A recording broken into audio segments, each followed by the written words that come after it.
And turning now to politics, President Donald Trump campaigned on bringing back jobs and manufacturing to the U.S. And a number of companies have recently announced major investments in infrastructure. Here, national correspondent Katie Tubman has been following some of these announcements. Katie, good to see you.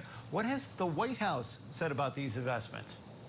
Good to see you too, Andrew. The White House has spotlighted trillions of dollars of investments from major companies who say they want to increase their production in the U.S. And the Trump administration says it shows that trade policies are working. But the timeline for those investments and if they'll actually be realized remains to be seen.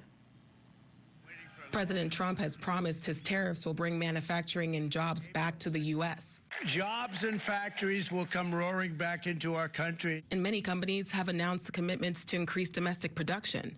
Honda saying this week it's moving production of one of its most popular cars from Canada to the U.S. Hyundai and Stellantis have each announced multi-billion-dollar investments in U.S. production.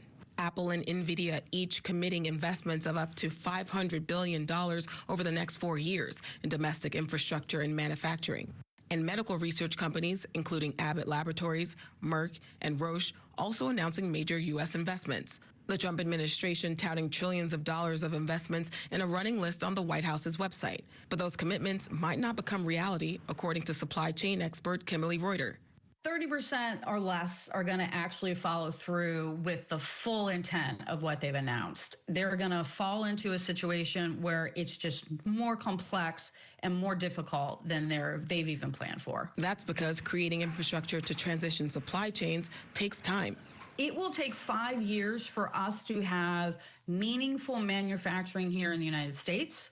It will take 10 years plus for us to be able to compete at the level of China. And while transitioning supply chains could create jobs, it could eliminate more. Last month, Goldman Sachs estimated the tariffs would create 100,000 manufacturing jobs, but likely cut 500,000 jobs across all other industries.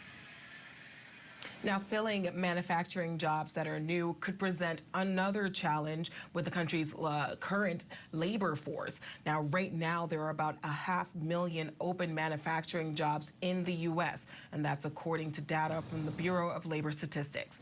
Andrew? Katie Tubman in New York for us. Katie, thank you.